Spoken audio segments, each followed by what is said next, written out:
Duel Review is brought to you by NexusDigitalComics.com. On today's Duel Review, it's Yobi, the five-tailed fox. I'm RJ. And I'm Nick. Let's get to it.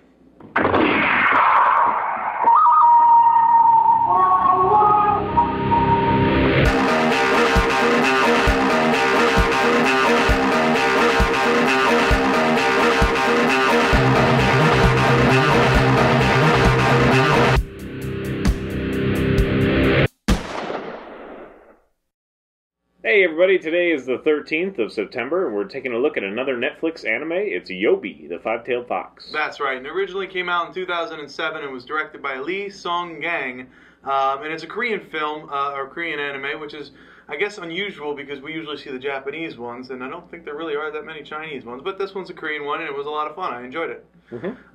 So basically the premise is there's this five-tailed fox, and she is on the mountainside, and an alien ship lands, and the aliens spend the next 100 years trying to fix up their ship so they can leave and go home. But during the test flight, one of them, who's been nicknamed Naughty, who also eats nails, I should mention, he kind of breaks he screws something up, the ship comes crashing, a few bad words are exchanged, and he decides to leave Yobi and the other aliens. And as he's wandering around, he is taken in by a school of, I don't know, maladjusted kids. I don't know exactly what they were. I think they were just maladjusted. Yeah, they're outcasts. So he's taken in, but more as a, what is this? What's going on? I'm a little confused. And the guy in charge, the teacher, he's like, we have to call the zoo and find out what it is. And before that happens, Yobi has to come and rescue her friend and help them get on their way and out of the solar system. And now that we've given that part, we can forget all about it because it really is not necessary and has really very little to do with the film. Right. So the only thing... It feels so tacked on. The absolute only thing that the aliens do is push Yobi into meeting the boy at the school. Which would have been plenty compelling, just her wanting to be part of the, being bored as a five-tailed fox because there's not many of them, right, and wanting to be part of the humans or something, whatever. Right. They tried to come up with something unique, but again, it is literally very... I mean, you see a lot of the yo-yos or whatever, the alien race, you see a lot of them in the background, but they don't really offer anything. Yeah, that entire plot line, which is pretty much the opening of it, is completely pointless. There's absolutely no use for the aliens. I think they just threw that in there because... Well, the five-tailed fox seems like, I'm sure there's some kind of Korean lore or something that has to do with it. So maybe they were trying to do a fresh angle, inject that, but it does, again, it really doesn't add to the story. That is interesting. The Koreans, Chinese, and Japanese all believe in the spirit of the nine-tailed fox is what it actually is. But after, I think, 1,000 years of being a fox, that fox can now become this fox spirit with the five tails, and it can be, turned into a human. In this lore, she's a five-tailed fox who can always change into not only a human, but other things she can turn into. She changes her shape. And she also has magical abilities because she could also change other things, which is unusual. Yeah, which is interesting. Leaves come to life, kind of. Right, and it very visually, it is very stunning. In fact, I think we both made the comment that it kind of reminds us of a Studio Ghibli film, which is impressive. Yeah, very whimsical at times, and just a spectacle for no real apparent reason, but it seems to all make sense together. So Right, yeah. Besides that alien thing, that just seems like a real throwaway thing. Yeah, which is unfortunate because the rest of the movie I actually really, really dug. I loved the shadow figure. I loved... Yeah, although I wish there was more to it, Shadow Man or whatever. That's true. I wish there was more to it. Because he was a very interesting character. Every now and then the shadow figure would come over. Twice. Not every now and then, just literally like twice. Okay. He would come over and he would either help her or point her in the right direction. And he's telling her that in order for a five-tailed fox to become human, because she's falling in love with a boy, so in order for her to become human and spend her time with him, she needs to take the soul of a human who's in love. And so that's kind of the push there that he offers, trying to help her out. But also you have the fox hunter who spent... his entire life hunting down these foxes because he believes them to be malevolent spirits, which... they kind of are, because they take human spirits to become human. I mean, right, and the Korean belief Korean belief has differing opinions. In the past, they were either good or bad. They could be either. But throughout time, they've just become bad spirits. people just believe that they are bad, and I don't understand when that happened. But they used to be good and bad, and then they just suddenly became bad. So. Okay. Well, I guess it also warrants mentioning that this is a subtitled film. Yes. It is not dubbed in English. Right, but I wasn't taken out. I could easily read. Yeah, I mean, again, you have moments where it goes too fast to read. Like even a really fast reader would have problems reading. So you have to pick whether it's visual or you might miss something in the dialogue. And I always miss something in the dialogue because I'd rather look at the visuals. So there are some things like you just said that I was like, I don't remember it being a spirit in love, but I probably just didn't read fast enough. Well, yeah, she had to be in love for it. I remember them talking about the blue spirits being in love or whatever, but anyway, overall it's fun. You know, it's got a very simplistic nature about the art, just the way their faces are. They have very chubby cheeks and round faces. Okay, yeah, I can see that. But you know, the fox is flippin' cute. She's really cute. Right.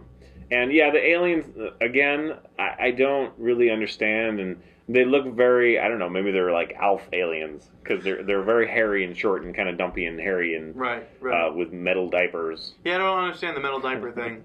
But, you know, they're interesting. Again, they're a little bit Ghibli kind of weirdness, you know, in there.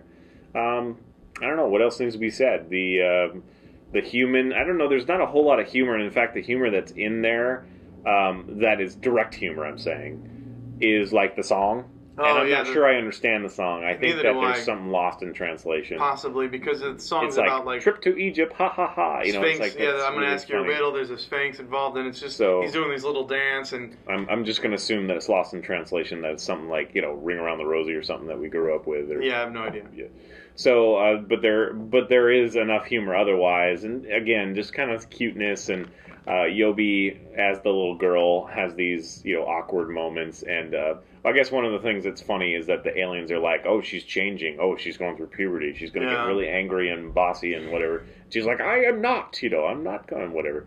That's just kind of funny. Right, which is weird because she's like 100-something years old, but age-wise, she's like 10. Yeah, and then she has these moments where she can't quite keep her image together, and so her tail pops out. That's fun to me, where she's like, pop, and then she's like trying to stuff it back in. Or like she's sleeping as the fox, and then as soon as somebody sees her, they scream, and then she turns back, and they're like, what? And it's like, I swear I thought I saw the tail thing. Yeah, so that's kind of fun. But, I don't know.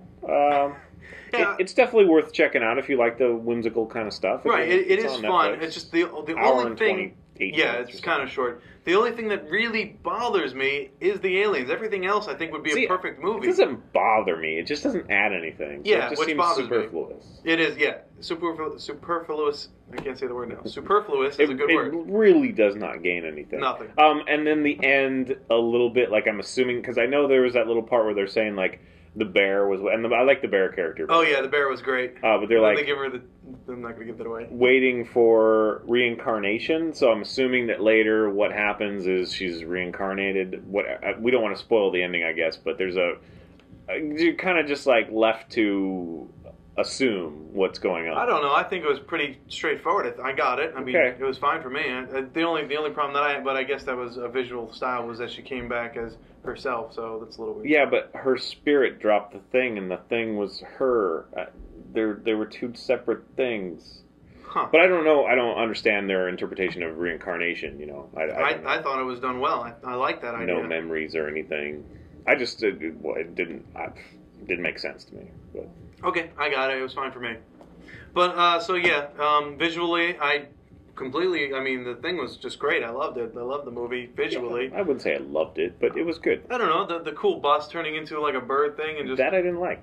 You didn't like that? No, I thought that was cool. I was like, It was like a big inflatable toy, and it had no explanation, and yet they were all like, oh, well, that was weird. That is true. They were like, oh, that's weird. What's happening? But then again, they were on the inside, and they just chalked it up to the Miracle Bus, which I thought was interesting. Yeah, but again, like Studio Ghibli, they're just things that you forgive because it's whatever. Right. Although in Ghibli, they are more responsible, even though they go to really weird places, like Ponyo or whatever. I guess the mother kind of warms up to Ponyo really quickly, like all the weird stuff that's going on. But at least the characters have a moment of, that really doesn't make sense. But in this one, they're just kind of like, hey, we're safe. Who cares? You know. But so it just seems like not quite there, but really well done. I mean, it is good. It is a good, solid film. I had reservations with the whole alien thing, but I liked it. Yeah. All right. Well, I guess that's it. Go check it out right now. Again, it's not too short, and it's on Netflix. Second. So yeah, do it now. Get to the chopper. All right, guys. Subscribe to our YouTube channel, and please check out our playlists. Game Labs has been a lot of fun, and Moonflower and Faux Over. Thank you. And please leave comments. We love comments, and you can help support us and our new digs by buying our wares at spiderwolf.com. That's right. T-shirts and card games, short stories, art prints, more to come. All right, guys. We'll see you tomorrow. Oh. Damn it, that one didn't shoot. No! Yay! Like two. It stuck to a bookcase. It ricocheted off the camera. A 90-degree angle. And stuck to the bookcase. That was so weird. That's awesome. No, you get extra points for that. I think so. Too bad they don't count. Coming up on Duel Review, it's the Underworld movies. I think they're called yo-yos. They're given shelter by Yobi, a five-tailed fox who can shapeshift. They spend their time fixing their ship, and during a test flight, one alien screws up. He's mumbling the whole review right now. That's right. In an angry exchange of words, leaves. Yobi goes to bring him back, taken in by school. On today's Duel Review, it's Yobi, the five-tailed fox. I'm RJ. And I'm Nick. Let's get to it. So, the boy's name is Gyumi. Gyumi. Okay. How do you say that? The director is Lee Seong-gang, and it came out in 2007. On today's Duel Review, it's Yobi, right? Yobi? I think it's Yobi, the five-tailed fox. Hey everybody, today is the 13th of September, and we're taking a look at another Netflix anime, Yobi, the five-tailed fox. That's right. It originally came out in 2007 and was directed by Lee Seong-gang. I guess we're doing that over again. Sorry, Lee Seong-gang. Just read it. Lee Seong-gang. Lee Seong-gang. Just don't go, damn it, and then read it. Sorry. No! Yay! Like two. It stuck to a bookcase. It ricocheted off the camera. A 90-degree angle. And stuck to the bookcase. That was so weird. That's awesome. Well, congratulations on your point there, sir. I would have gotten it, but I didn't. That is a true statement. That was hilarious. Yeah. Kind of made a big deal out of it. They can't see it. I know.